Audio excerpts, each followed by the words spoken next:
진토 끝에 하나금융주주의 품에 안긴 외환은행, 론스타가 주인으로 있는 기간 동안에 약화될 대로 약화된 영업 체력을 키우는 일이 발등에 불로 떨어졌습니다. 아울러 앞으로 5년 동안 한 가족 두 지붕으로 지내게 될 하나은행과의 시너지 효과를 극대화한 일도 중요한 과제입니다. 머니투데이 방송은 개국 특집으로 윤용로 외환은행장과의 대담을 마련했습니다. 오랜 공직 경험과 기업은행장을 거친 윤 행장이 외환은행에 대해 가지고 있는 청사진과 경영 철학에 대해 들어보겠습니다.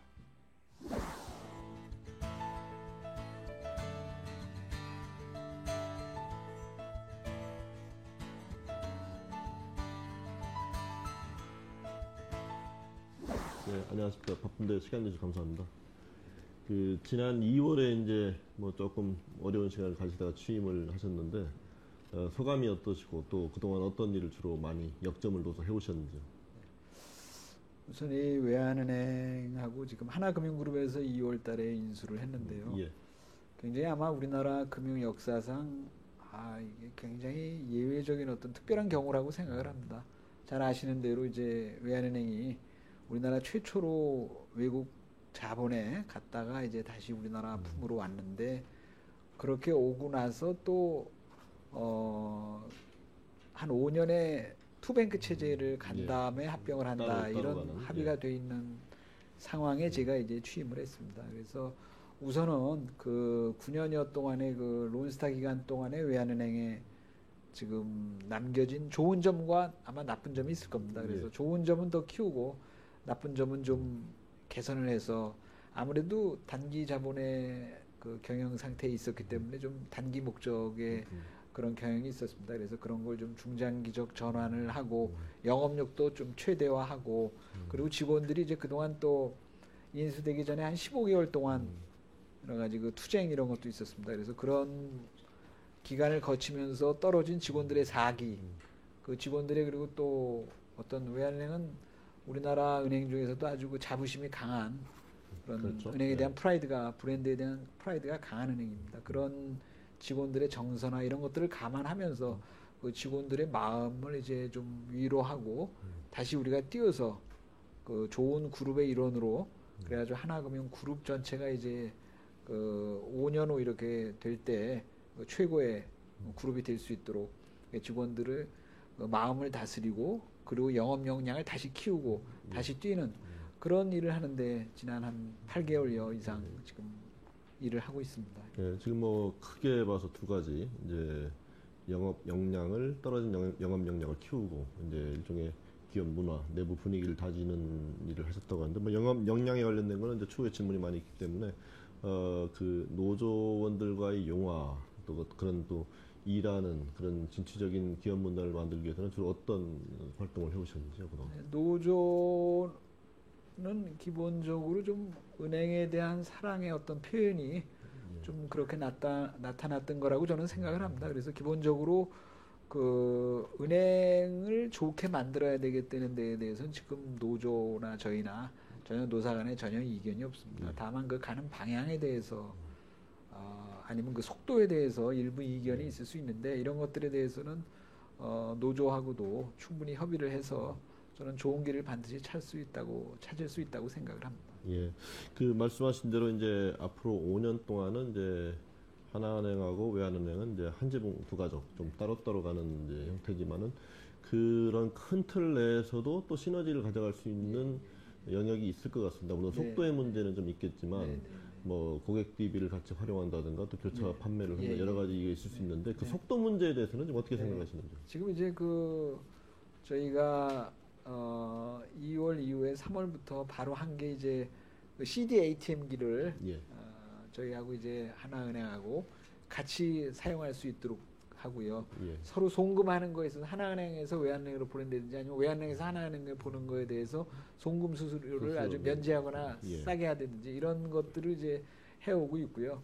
또 카드도 서로 저 가맹점, 외환카드 가맹점이 한 240만 개 있습니다. 하나 SK카드가 한 20만 개의 가맹점밖에 없기 때문에 저희가 240만 개를 열어서 같이 활용할 수 있도록 했고요.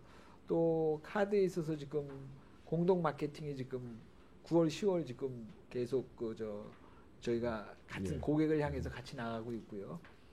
11월 1일부터 지금 저희가 해오고 있습니다. 그 저희가 하나은행장하고 저하고 같이 천안 지역에 가서 저희 외환은행, 하나은행 공통으로 거래하는 기업들을 모셔놓고 저희가 이 어떤 기업들은 이제 하나외환이 결국은 이제 5년 뒤에 합치면 이게 결국 저 대출을 줄이는 거 아니냐 그래서 걱정을 하시는 분들이 많습니다. 그래서 그런 일이 없다는 거 고객께 설명드리고 고객들께 이제 내년도 경제 전망 알려드리고 내년 경제 계획 세우는데 저희가 좀 참고하시라고 내년도 경제 전망 알려드렸고 향후 내년 내후년에 걸쳐서 저희 그 중소기업 대출에 대해서 어떻게 하겠는지에 대해서 큰 방향을 제가 하나은행장하고 그리고 하나은행 그 본부장 저희 은행 본부장 그리고 지점장들 그리고 실무자들하고 전부 모여가지고 고객을 향해 함께 나갔습니다. 앞으로 저 11월 남은 기간 동안에 계속해서 그 전국을 돌면서 저희가 고객들 향해서 이제 같이 나아갈 겁니다. 이제 시너지가 그동안 이제 좀 지지부진한 거 아니냐 이런 시장의 판단이 있는데요. 시장은 좀 잘 아시지만은 좀 단기적인 데에 성과를 많은 중점을 두는 경향이 있습니다. 너무 그 단기적인 거에 연연하지 않고요. 이제 이렇게 직원들의 영업력을 좀 같이 시너지를 내려고 해도 좀 우선 이쪽에 저희가 좀 직원들이 좀 그 많이 좀 서로가 같이 뛰는 그런 분위기를 이제 만드는 게 우선이거든요. 그렇게 뛴 다음에 그런 분위기가 어느 정도 이루어졌기 때문에 이제는 같이 공동 마케팅을 11월부터 이렇게 쭉 해나가서 그 고객한테 직접 같이 하나은행하고 외환은행하고 같이 가는 노력을 전방위적으로 하게 됩니다. 그러면 아마 그런 시너지에 대한 시장의 그런 뭐 어떤 이게 뭐 잘 되는 거냐에 대한 그런 시각도 있으신 줄 아는데 그런 것도 서서히 없어지리라고 저는 그렇게 생각을 합니다. 뭐 시간 좀 가지고 좀 지켜보겠습니다. 그 앞부분에서도 이제 론스타 시절 얘기를 하셨는데 아무래도 이제 가치를 극대화해서 팔고 빠지는 주인이었기 때문에 사실 기간 동안에 이제 좀 안 좋았던 부분도 있었을 거고 또 좋았던 부분도 있었을 텐데 두 가지를 좀 정리를 해주시고 특히 이제 안 좋았던 부분에 대한 대책 같은 게 좀 중요할 텐데요. 조금 상세하게 설명을 좀 해주시죠. 그 2001년에 아마 그 IMF 후에 론스타가 일본에서도 그 조그만 은행을 하나 사가지고 그 도쿄 스타뱅크라고 이제 도쿄 스타뱅크 해서 나간 적이 있습니다. 하고서 그 팔고 한 6배 차익을 남기고 팔고 나갔는데 그 은행이 지금 다시 부실화돼 가지고 이제 시장에 나와 있습니다. 그런 예를 보면 역시 단기적으로 그때도 이제 주로 자동차 뭐 판매, 금융 뭐 이런 좀 단기 금융 위주로 하고 소비자 금융 위주로만 하고요. 그리고 예대율도 한 50%밖에 안 하고 극도로 몸을 조심하는 매우 보수적인 그런 보수적인 행태를 해서 굉장히 그때는 이제 우리 외환은행에 비해서는 훨씬 작은 은행이었기 때문에 일본 경제에 미치는 영향이 적었지만 우리 외환은행은 2003년도 이제 론스타 소유로 넘어갈 때 우리나라에서 굉장히 큰 은행이었습니다. 그렇기 때문에 그 파급 효과가 우리나라 은행사람에 미친 영향도 크다고 봐야죠. 저는 이제 지금 외환은행이 그 론스타 하에서 체제 하에서 가장 어려웠던 점의 하나는 역시 수익성 위주로 단기 위주로 이렇게 하다 보니까요. 직원들은 열심히 일을 했음에도 불구하고 이제 어떤 장기적인데 중장기적인 초점을 맞춰가는 게 아니고 너무 단기적인 거에 위주로 하다 보니까 좀 그 단기적으로 이익이 안 나는 거에 대해서는 안 가다 보니까 중장기적으로 중요한 투자를 안 하게 되니까 결국은 이제 뭐 지속 가능한 그런 확대가 이루어지지 못했고요.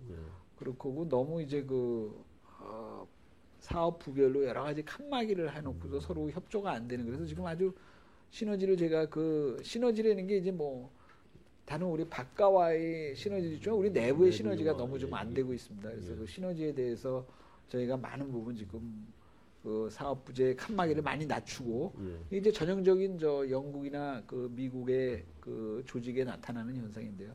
그런 부분들이 이제 저희한테 많은 영향을 줬다고 생각합니다. 또 그리고 이익을 많이 빼다가 보니까 한 2006년에서 2011년까지 이제 론스타가 배당을 해 나갔는데 그 동안에 저희가 당기 순이익이 한 6조가 조금 넘었습니다. 그 중에 한 3조를 배당으로 가져갔습니다.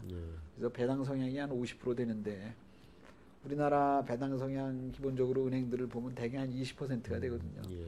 6조 난 거에 한 20%면 1조 2천억이 좀 넘는데 한 2조 정도를 배당을 덜하고 내부적으로 이익금으로 적립을 했으면 자기 자본이 그만큼 늘어나서 저희가 지금 외환은행은 기본적으로 대기업 지원이 많은 은행입니다. 그렇습니다. 저 예. 외국환이기 때문에 그럼 대기업이 동일인 여신 한도니 여러 가지 그 컴플라이언스에 걸리는 측면이 있는데 자기 자본이 그만큼 늘어났으면 2조가 늘어났으면 아닌 말로 20조가 대출이 늘어날 수 있는 거거든요. 예, 예. 그런 여력을 갖지 못했다는 게 가장 안타까운 점이죠. 예. 좀 공이라고 하면은 좀 컴플라이언스나 이렇게 법규 준수 이런 거에 대해서 굉장히 엄격하게 했기 때문에요. 예. 그런 면에서 직원들이 굉장히 그 정도 경영에 대한 인식은 굉장히 높은 거 그런 건 좋은 점이라고 하겠습니다. 지금 말씀하신 부분 중에서 이런 부분으로 좀 선제적으로 투자가 이루어졌어야 되는데 조금 안 된 부분 좀 아쉽다라고 좀 느끼는 대표적인 분야가 좀 있는지 모르겠네요. 저희 아무래도 보면 IT나 이런 부분에서 좀 저희가 2005년에 이제 저희가 차세대 전산 시스템이 됐는데 좀 빨리 한 편입니다. 근데 그 뒤에 이제 업그레이드가 제대로 이루어지지 못한 점 같은 게 이제 좀 문제고요.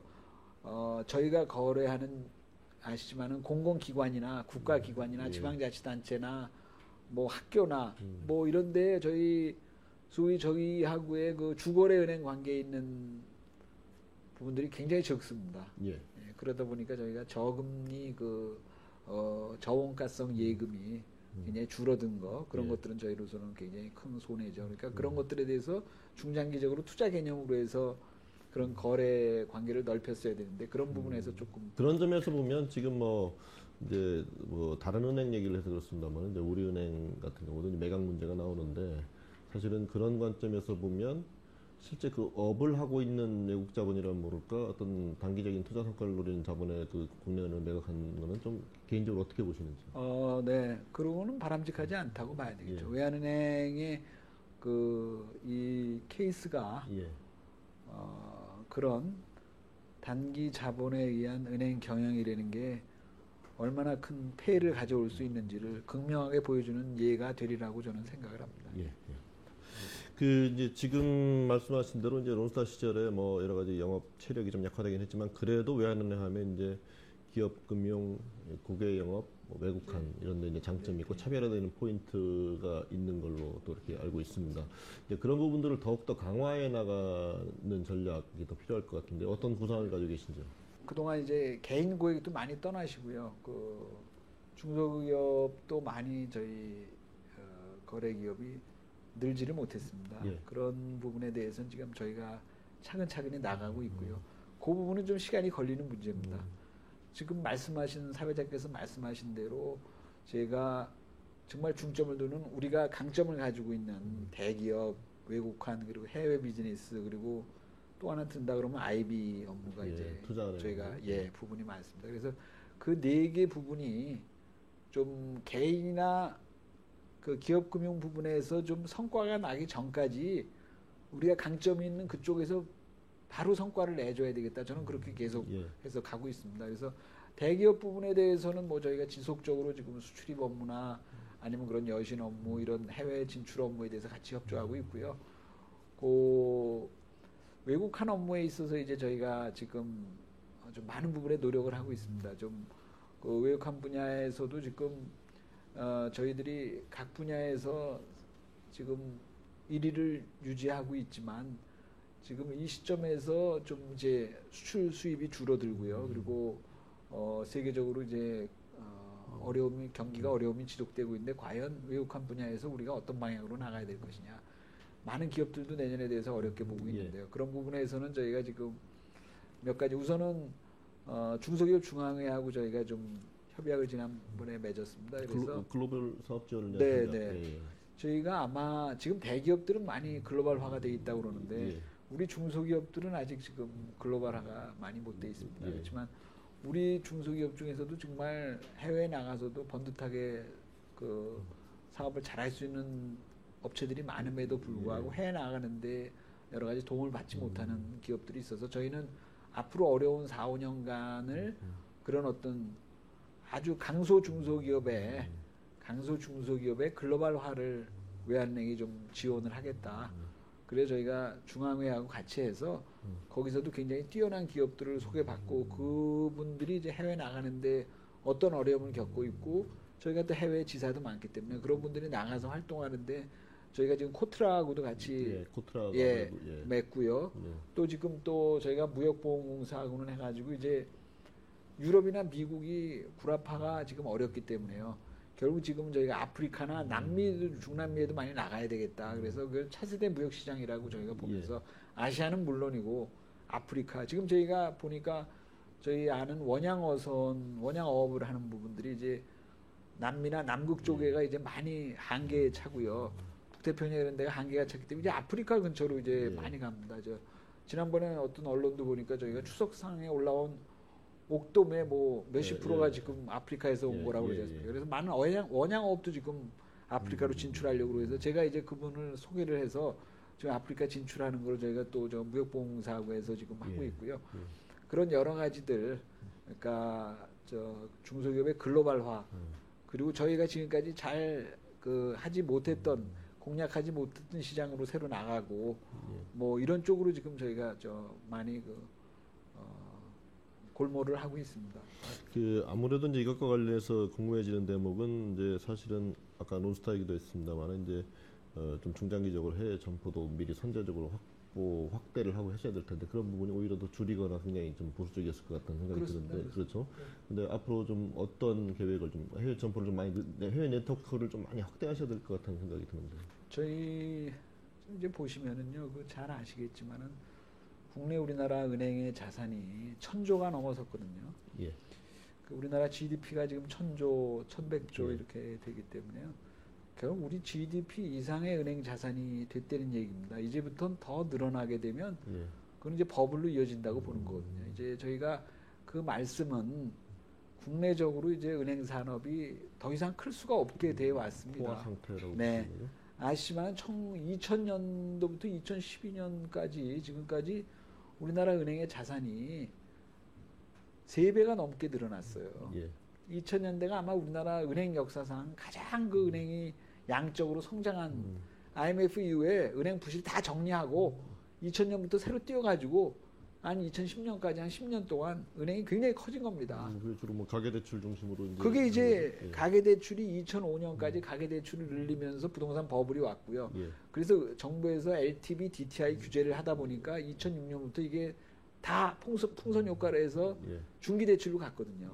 중소기업 대출로 2006년, 7년, 8년 하다가 2008년 9월 15일 날 리만 브라더스 사태가 벌어지고 나서 이제 금융위기 벌어지고 나서 지금은 이제 중소기업도 늘리지 못하고 가게도 늘리지 못하는 그런 지금 아주 어려운 상황에 국내 은행이 있는 겁니다.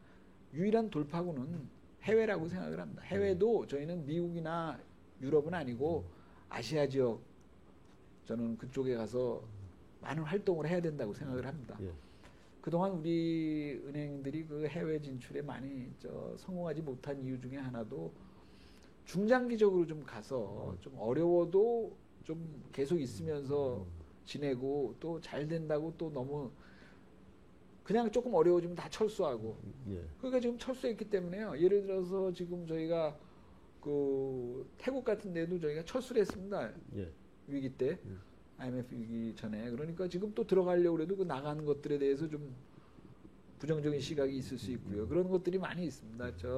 그렇게 국외 진출에 대해서는 좀 중장기적 시각을 가지고 가야 된다고 생각합니다. 지금부터 꾸준히 투자가 이루어져야 되고 그 론스타 기간 동안에 저희가 미국 점포들 다 이제 지점이 아니고 이제 파이낸스 회사로 돼버리고 중국의 현지 법인을 2010년 5월에 만든 거 이외에는 거의 새로운 채널의 신설이 없었습니다.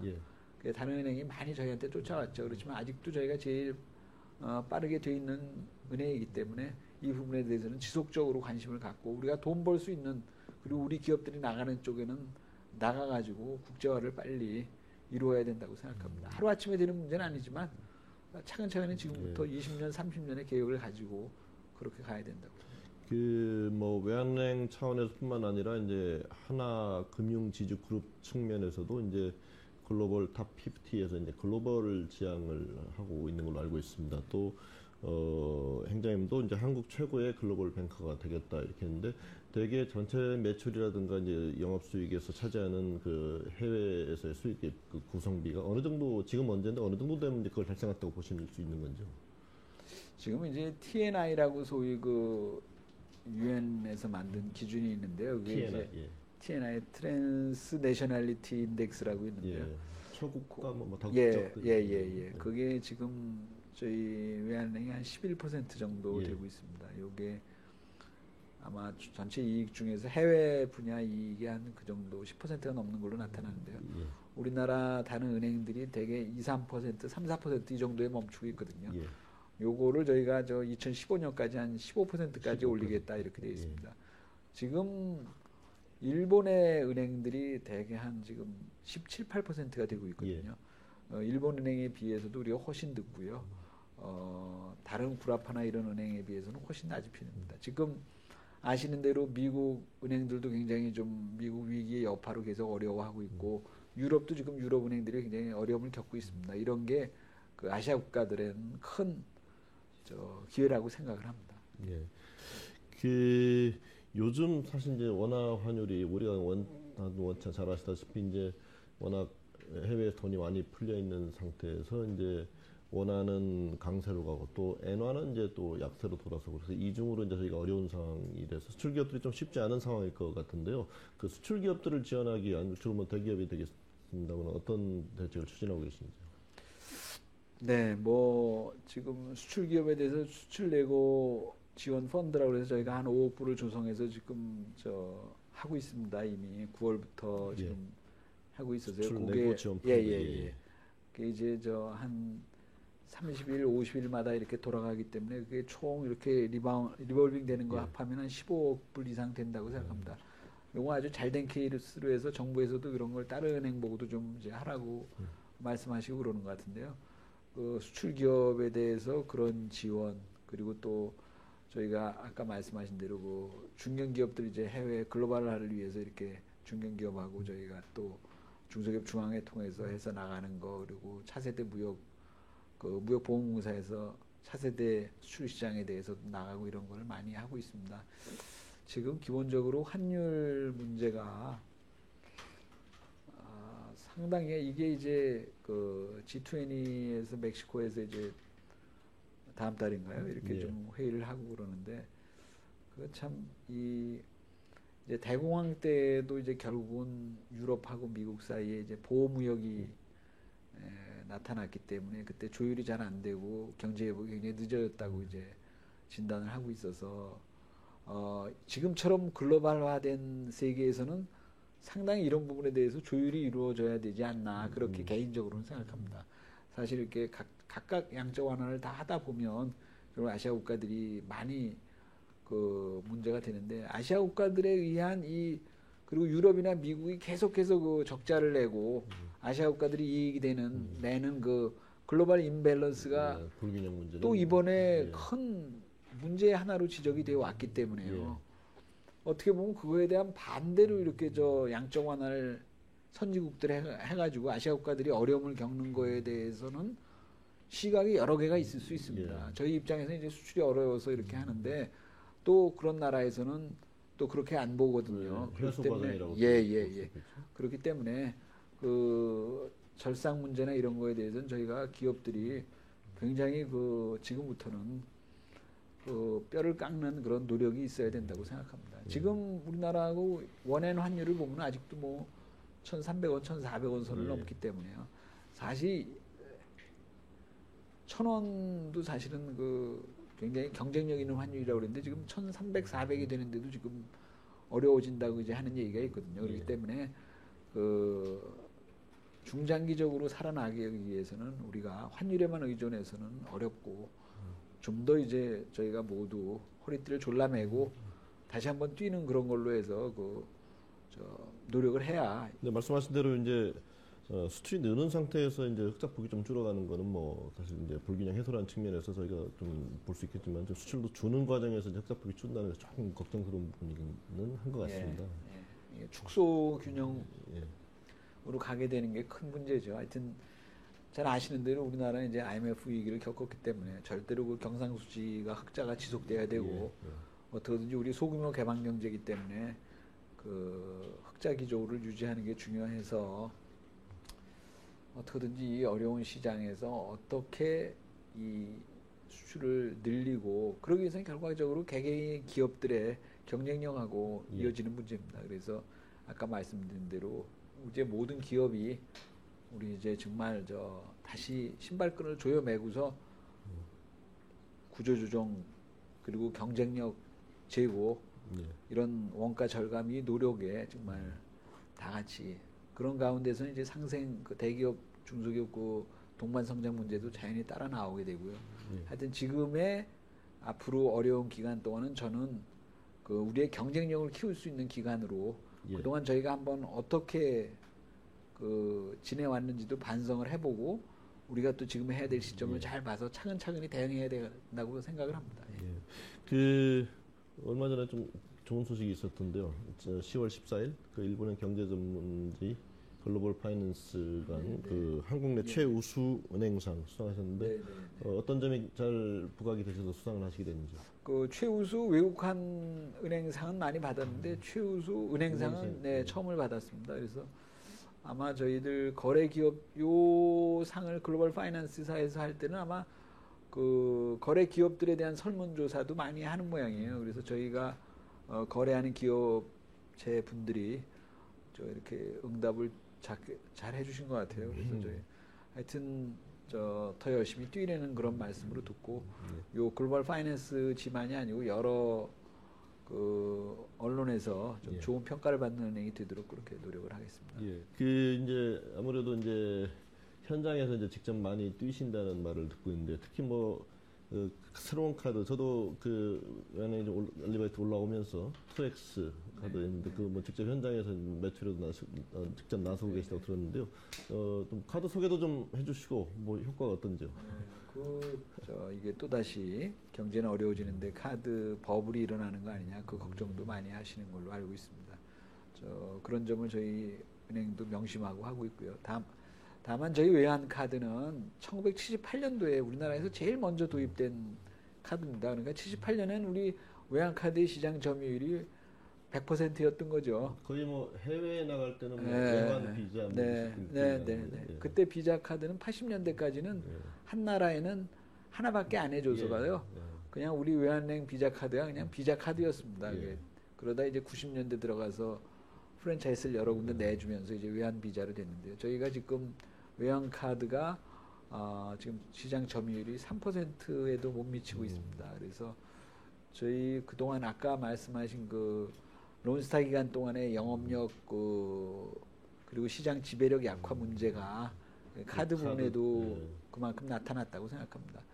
저희 직원들이 현재 50만 자를 넘겨서 지금 하고 있는데요. 이런 것들이 저희들 그 점포수를 감안하면 저희 점포수 다른 은행의 뭐 반이나 3분의 1 정도 수준인 걸 감안하면 지금 거의 100만 장 이상을 저희 직원들이 열심히 뛰어서 한 거라고 생각을 합니다. 요거는 저희 직원들이 그냥 단순히 카드가 아니고 좀 직원들이 다시 한번 외환은행을 잘 살려서 우리도 한번 다시 잘 해보겠다는 그런 어떤 열망의 표시이기 때문에 단순한 카드가 아니라고 생각합니다. 그 2X 카드라고 이제 만든 카드는 이제 사용 기간이 늘어나면은 혜택을 2배로 해준다는 그런 개념입니다. 그래서 이제 알파, 베타, 감마 카드로 해가지고 되게 20, 30대들은 뭐 커피나 뭐 이런 그런 거 좀 해주고요. 패스트푸드 뭐 이런 거 하고 3, 40대 이렇게는 뭐 다시 이제 주유라든지 애들 학원 카드, 학원비 뭐 이런 걸 하고요. 그러다가 다시 또 더 5, 60대로 가면 이제 골프나 뭐 헬스케어 이런 데에서 이제 좀 혜택을 주는 이제 생애 주기별로 이제 저희가 이제 한 카드를 가지고 쭉 넘어가면서 하는 그런 개념으로 그리고 6개월을 쓰시면은 그 혜택이 2배 되는 걸로 저희가 그런 신개념으로 만들었습니다. 그래서 저희가 지금 한 50만 장 이상 지금 발매됐는데 하여튼 그 하면서 그 과정에서도 하여튼 좀 그 발급 요건이나 이런 걸 엄격히 보느라고요. 저희들도 그런 부분에 대해서 명심을 해서 하고 있습니다. 다행히 저희 직원들이 열심히 뛰어서 그런 좋은 성적을 냈습니다. 그 이제 지금까지 이제 주로 이제 업무 현안에 대해서 좀 여쭤봤는데 이제 기업 내부의 문화라든가 이제 직원들과의 이제 관계 문제에 대해서 한 두 가지 질문 드리겠습니다. 그 취임하시는 이제 조직 개편 대대적으로 하셨고, 그래서 이제 원샷 인사라고 해서 이제 아래서부터 위까지 인사를 한꺼번에 하는 걸 원샷 인사라고 하죠. 그래서 어떤 배경에서 이런 결정을 하셨고 또 효과는 어떻다고 보시는지? 사업 부제를 이제 좀 아까 개편한다는 말씀이 사업 부제가 너무 좀 이렇게 칸막이 형식으로 돼 있고요. 그러다 보니까 사람들도 그 여기 잘하는 사람을 다른 데서 데려가려고 그러면 이쪽에서 오케이를 안 하면 못 데려가게 돼 있습니다. 그러니까 인사부에서 인사를 내는 게 아니고 서로 다 합의가 돼야 옮길 수 있습니다. 그러니까 일 잘하는 사람은 그 담당 임원이 계속 데리고 있다 그러면 그 사람은 그냥 5년이고 10년이고 계속 그 자리에 있는 거죠. 저희가 지금 본점은 본점대로 직원들이 그대로 있고 지점은 직원대로 지점은 지점대로요. 그래서 제가 본점에도 좀 영업점에 그런 감각을 가진 분을 좀 본점에 데려와서 일을 시키려고 그래도 겁내하는 거죠. 그 영업점으로 본점에 있던 분을 내보내려고 해도 영업점에 가본 지가 오래돼서 안 가려고 그러는. 그게 좀 현장에 그러니까 본점대로 지점은 지점대로 들어오고 본점은 본점대로 또 사업 부서별로 다 거기에만 계속 10년씩 있고 이런 게 이제 론스타 기간에 벌어졌습니다. 그래서 그 칸막이를 하고 인사권도 이제 인사 쪽으로 다 돌리고요. 그렇게 해서 많은 본점에서도 많이 나갔고 영업점에서도 많이 들어왔습니다. 이제 그런 인사를 했고 또 인사가 이제 한번 벌어지면은 계속해서 이제 저 위에 임원부터 이렇게 부서장, 뭐 이렇게 팀장, 뭐 차과장, 뭐 직원까지 이렇게 내려가려면 한 달 반 이상 이렇게 늘어지는 문제가 있어서 한꺼번에 좀 인사를 가급적 다 해보자 그래서 빨리 했습니다. 이번에는 7월에 이제 하반기 인사를 했는데요. 내년 1월에 인사를 원래 해야 되는데 이번에는 가급적 12월에 다 끝을 내서 1월 1일 날 딱 일을 시작할 수 있도록 그렇게 좀 해보려고 그렇게 노력하고 있습니다. 예. 그 직원들하고 뭐 극기 훈련도 하셨다고 들었습니다. 밤샘 행군 뭐 이렇게 하셨다고 그러는데 언제 어떻게 하셨고 뭐 기분이 어떠셨는지? 저는 부점장 이제 한 2번 있었는데요. 그것도 또 그 부점장들은 이제 우선 부점장이 그 야전 사령관입니다.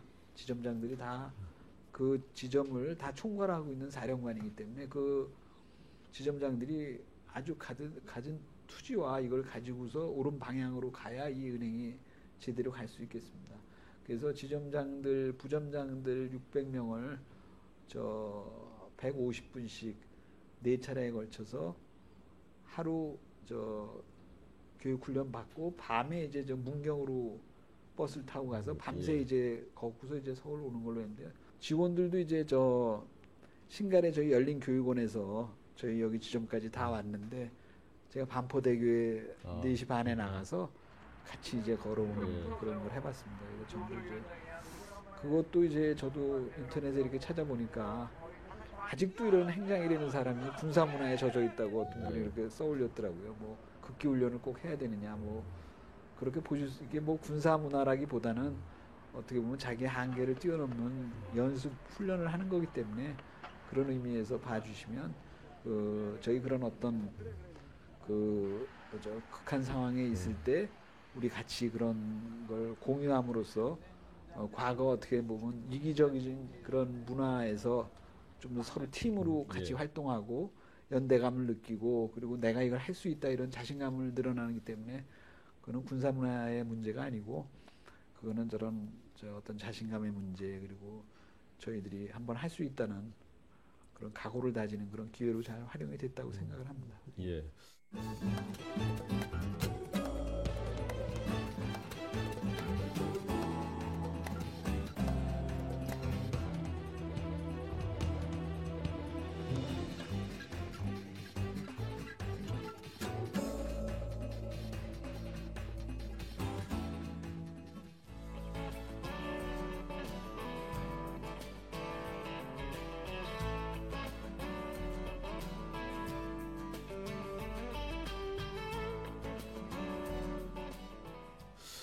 지금부터는 이제 외환은행 윤용로 행장님의 이제 리더십에 대한 철학과 경영 철학 등에 관련된 이제 질문을 이 프로그램 이제 더 리더다 보니까 이제 리더십과 경영 철학에 대한 질문들을 좀 드리고 있습니다.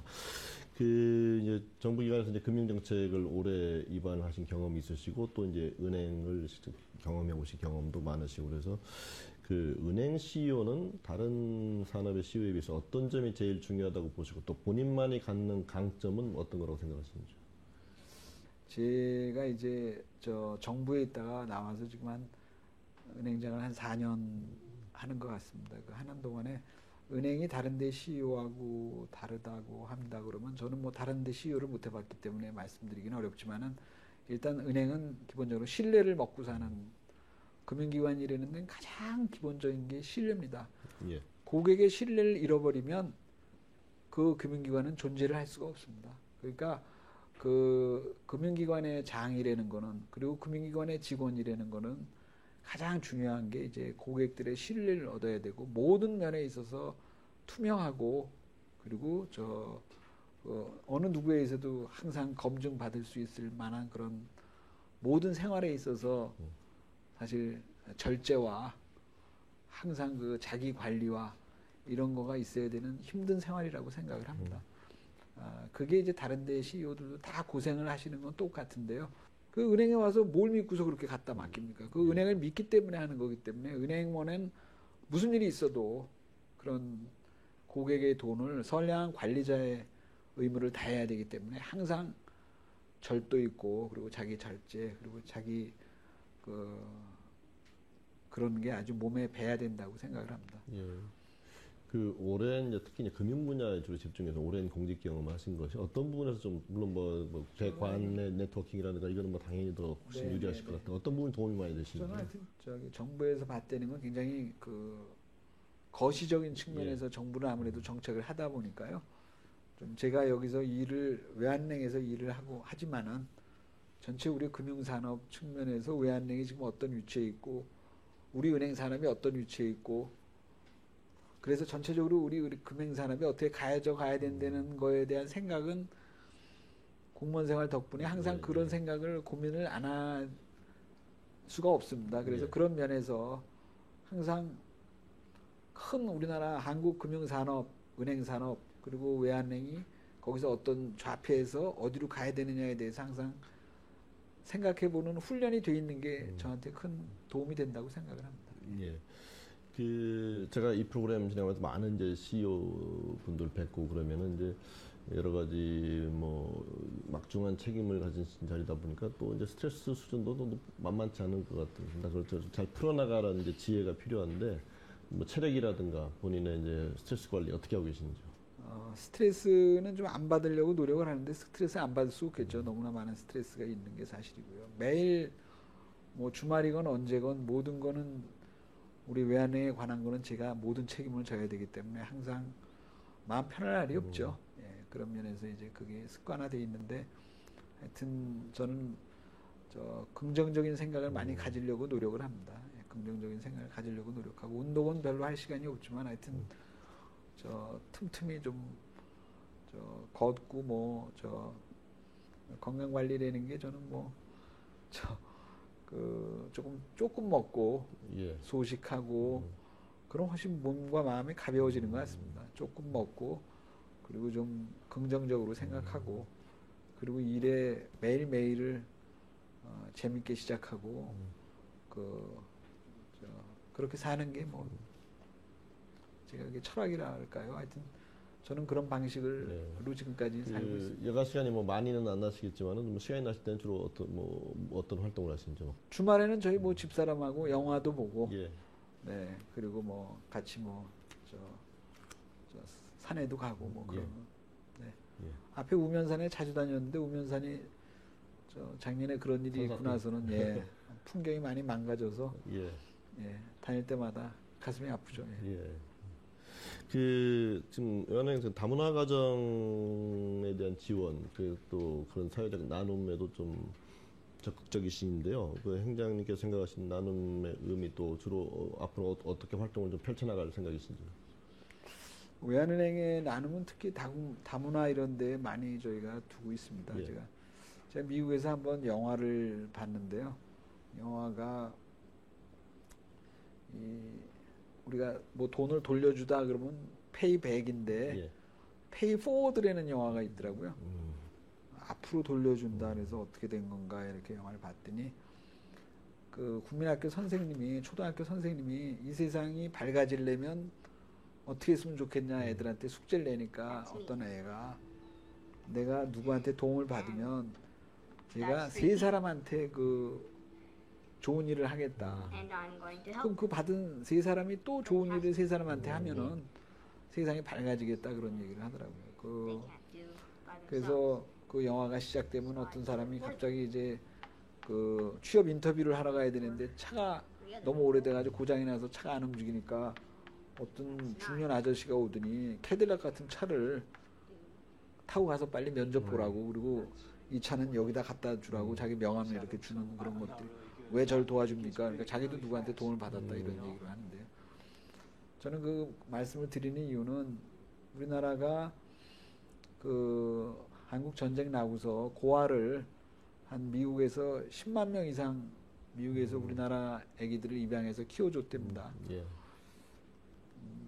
저는 우리나라가 미국에 대해서 그걸로 갚기는 어렵다고 생각해요. 우리가 지금 미국 사람 애들을 길러준다고 그럴 수도 없고 그럼 우리보다 그때 우리나라에 대해서 미국이 그런 거는 우리보다 훨씬 못 사는 나라에 대해서 그렇게 그 사람들이 인정을 보인 거기 때문에 우리는 지금 많은 다문화 가정 어린이들이 사실은 지금 우리보다 훨씬 어렵지만 그 사람들이 우리나라에 지금 많이 정말 그 딸들이 우리나라에 시집 와서 있는데 그 사람들이 낳은 애들에 대해서 우리가 차별을 한다든지 도와주지 못한다면 저희는 문명사회로 문명국가로 가지 못한다고 생각을 합니다. 그런 면에서 외환은행은 특히 아시아 지역에도 많이 나가고 있기 때문에 외환은행의 나눔 활동은 특히 그 다문화 가정 어린이들에 대해서 정말 잘해야 된다. 우리는 미국에 못 갚는 그거를 우리가 이렇게 우리보다 지금 어려운 나라에 갚음으로써 저희가 페이 포워드 할 수 있다고 저는 그렇게 느끼고 있어요. 그래서 그런 면에 저희가 강점을 많이 두고 상당히 그 외환의 이미지와 적합한 나눔 활동인 것 같습니다. 예.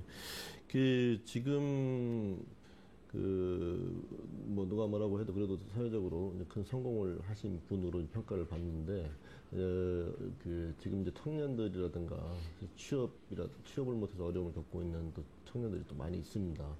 그 조금 격려해 주신 차원에서 이렇게 조금 인생을 되돌아보시면서 조언을 좀 해주신다면. 세계 금융위기가 2008년부터 시작됐지만 지금 이 위기가 뭐 10년 간다고 그러면 뭐 지금 앞으로도 한 5, 6년이 더 갈 거로 이렇게 느껴지고 있는데 문제는 이런 위기는 언젠간 극복이 될 텐데 지금 우리 인류가 맞이하는 또 다른 위험들이 너무 많아요. 예를 들어서 고령화. 이건 인류가 처음 느끼는 어려움입니다. 그리고 양극화. 이렇게 양극화가 심해지는 것도 또 지금 처음이고요. 그리고 이렇게 실업이 이렇게 증가하는 거. 완전히 무슨 기술 혁신 발전에 의해서 취업이 전 세계적으로 줄어들고 있는 이 문제. 그리고 환경 문제. 이런 거는 인류가 처음 맞이하는 굉장히 어려움입니다. 이거에 대해서 명확한 답을 지금도 누구도 내놓지 못하고 있고 전 세계적으로 예를 들어서 지금 은행만 해도요. 지금 저희 은행에 옛날에 들어오신 분들 보면 지점에 200명, 100명 이렇게 은행원들이 근무해. 지금 은행원들이 10명 큰 점포에 대해봤자 20명입니다. 효율이 막 올라가면 사람들이 그렇죠. 줄어든 거죠. 네. 지금 우리나라 은행 업무를 다 손으로 만약에 처리하면 5천만 명이 은행원이 돼야 된다는 거예요. 우리 인구가 다. 근데 지금 은행원이 12만 명이거든요. IT에 의해서 12만밖에 좋은 일자리를 못 만드는 거예요. 이걸 과연 어떻게 할 거냐. 이 문제는 참 누구도 해답을 내놓기 어려운. 그래서 결국은 뭐 우리나라가 서비스나 이렇게 영리의료법인이라든지 모든 데서 개방을 하고 나가지 않으면은 굉장히 풀기가 어려운 문제다. 그래서 지금 젊은이들이 많이 어려움을 겪고 있는데 이거에 대해서 우리 기성세대와 함께 굉장히 저희가 큰 고민을 하면서 이 문제를 풀어가야 된다고 생각합니다. 젊은이들의 그 와중에서 용기를 절대로 잃으시면 안 되는 게 인류가 지금 살아온 문명 기간 동안은 계속 어려운 환경 속에서도 항상 극복하는 거를 지혜를 인류들이 발휘해 왔기 때문에 이 부분에 대해서도 우리가 머리를 싸매면 반드시 좋은 또 변화가 오리라고 생각을 합니다. 과거에 산업혁명이 일어나기 전에도 그렇고 그리고 지금 이번에 1900년대에 있었던 대공황 때도 그랬고요. 우리 식민지 시대 누가 끝날 줄 알았습니까? 예. 그리고 한국 전쟁이 있고 난 다음에 얼마나 어려움이 있었습니까? 그런 어려움들을 겪고 왔기 때문에 지금의 어려움이 분명 어려운 거는 맞지만은요, 이것도 분명히 극복할 수 있다. 그 극복에서 너무 그 젊은이들이 좌절하면 안 되고, 이제는 젊은이들이 뭐 지금 태어나는 분들은 한 120살이 평균 수명이라고 그러는데, 그리고 그 미국의 우리 그때 노동부 국장분이 한 분 얘기하신 거는 한 20, 30개 직업을 각자 가져야 될지 모른다. 이제는 그렇습니다. 평생 직업이라는 거 없고 20, 30개의 직업을 가질지도 모르는 젊은이들은 자기가 분명히 세상을 보는 눈을 키워야 되고, 그리고 자기가 분명히 할 수 있는 어떤 자기의 능력을, 소위 스펙이라고 그러는 걸 떠나서 하여튼 자기의 어떤 능력을, 자기 나름의 강점을 가지고 있어야 된다. 그래서 언제 그 운전기술처럼 어떤 차를 갖다 놔도 몰고 갈 수 있는 것처럼 그 세상을 바르게 보고 문제를 인식해서 어떻게 자기의 능력으로 풀어나가는 그런 문제 해결 능력을 키워놔야 변화하는 세상에 적응할 수 있다고 이렇게 생각합니다. 굉장히 어려운 시점이지만 뭐 요새 뭐 위로하는 책 뭐 이런 거 여러 가지가 많은데요. 그런 거에 그런 거 좋고요. 그 앞에로 이제 전진하기 위해서는 젊은이들이 항상 긍정적인 생각과 그 어떤 열정, 실력, 실력 그런 걸 가져가면 분명히 거기에 길이 나오지 않을까. 그렇게 이 문제에 대해서 금방 어떤 답을 내놓지 못하고 항상 열심히 하자고 그럴 수밖에 없는 게 지금의 현실임을 젊은 분들이 많이 이해를 해주셨으면 좋겠습니다. 항상 힘을 가지시고. 예, 그 마지막 질문입니다. 이제 외환은행장으로서 또 앞으로 뭐 또 5년 동안 이제 하나은행과는 이제 따로따로 이제 살림살이를 하게 됐는데 5년 또 5년 그 이후로 봤을 때 어떤 걸 이루시고 싶은 꿈 또 뭐 또 청사진 같은 게 있을 수 있을 것 같은데요. 마지막 질문으로 드리겠습니다. 제가 저희 직원들한테 많이 얘기를 합니다. 지금 5년이라고 그러지만 지금 거의 9개월이 다 돼가고 있습니다. 예. 그럼 이제 4년 3개월 남았습니다. 예. 제가 5년 중에 1년은 20%잖아요. 예. 내년 되면 4년 남은 것 중에 1년은 25%지 않습니까? 그리고 3년 남은데 1년은 33%입니다. 예. 그 다음에 50%고 100%거든요. 5년을 마치 20%씩 가는 걸로 생각하면 오산이다. 앞으로 갈수록 그거는 빨라질 거다.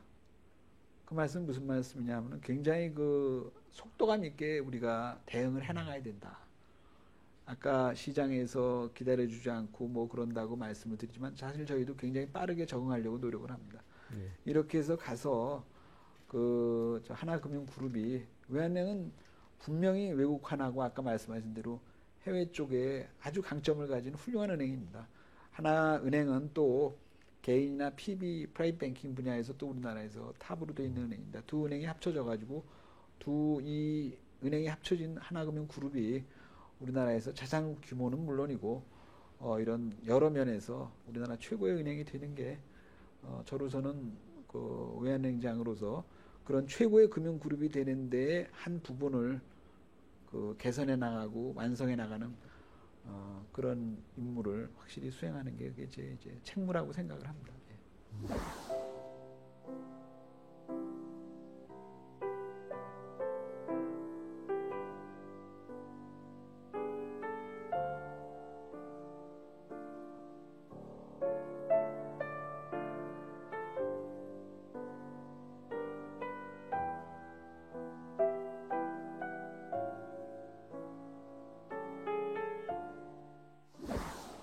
외환은행은 이제 하나금융그룹에서 미래의 성장 동력을 책임지는 중요한 역할을 하게 됐습니다.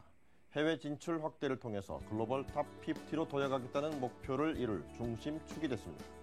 윤영로 행장이 이끄는 외환은행이 과거의 상처를 딛고 글로벌 금융강자로 우뚝 서기를 기대해 봅니다.